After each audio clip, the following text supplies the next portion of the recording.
ঈদ মানেই তো হাসি, খুশি আর বাঁধভাঙা আনন্দ। মনের সব হিংসে বিদ্বেষ ভুলে গিয়ে আজ এক হয়ে মেতে ওঠার দিন। প্রতিটি ফ্যামিলিতে ফিরে আসুক সেই অনাবিল সুখ আর শান্তি। আজকের এই ভিডিওতে আপনাদের নিয়ে যাব আমাদের প্রাণের গ্রামে। ঈদের নামাজ শেষে গ্রামবাসী, প্রতিবেশী এবং পরম আত্মীয় স্বজনদের সাথে দেখা করে এক বাড়ি থেকে অন্য বাড়িতে যাওয়ার সেই চিরাচরিত আমেজ আর আন্তরিক মুহূর্তগুলো ক্যামেরা বন্দি করার চেষ্টা করেছি।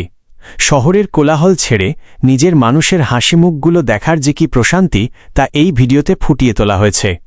যদি ভিডিওটি আপনাদের ভালো লেগে থাকে এবং গ্রামের ঈদের এই সুন্দর দৃশ্যগুলো আপনার মন ছুঁয়ে যায়, তাহলে ভিডিওটি অবশ্যই লাইক করবেন, আপনার মূল্যবান মন্তব্য কমেন্ট জানাবেন এবং শেয়ার করে দেবেন। আপনার ফ্রেন্ড লিস্টে থাকা সবাইকে গ্রামের এই নির্মল আনন্দ দেখার সুযোগ করে দিন। সবাইকে জানাই পবিত্র ঈদুল ফিতরের অনেক অনেক শুভেচ্ছা ও ভালোবাসা। ঈদ মোবারক। হিংসা বিদ্বেষ ভুলে আজ এক হওয়ার দিন। নামাজ শেষে প্রিয়জনদের সাথে গ্রামের পথে। ঈদ মোবারক। ভিডিওটি দেখুন আর শেয়ার করে সবাইকে দেখার সুযোগ দিন। গ্রামের ঈদের এই আনন্দ অতুলনীয়। পাড়া প্রতিবেশী আর আত্মীয়দের বাড়িতে ফেরার মুহূর্তগুলো আপনাদের সাথে শেয়ার করছি। ভালো লাগলে শেয়ার করতে ভুলবেন না। আমাদের গ্রামের ঈদের আমেজ দেখুন এই ভিডিওতে। নারীর টানে গ্রামে ফেরার মূল সার্থকতা তো এখানেই। সারা বছর আমরা কে কোথায় থাকি, কি করি, সব ভুলে এই একটি দিন সবাই এক উঠানে বসে গল্প করার যে তৃপ্তি, তা অন্য কিছুতে পাওয়া অসম্ভব। মিলনের উৎসব। সারা বছর আমরা যে যেখানেই থাকি না কেন, ঈদের এই একটা দিনে সবাই যেন এক সুতোয় গেঁথে যাই।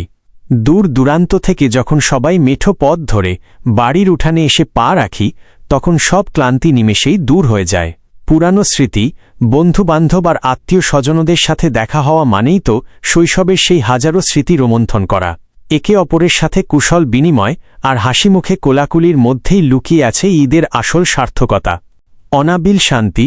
পরিবার আর গ্রামের মানুষের সান্নিধ্যে যে অনাবিল শান্তি পাওয়া যায়, তা যেন এক অফুরন্ত সুখের উৎস।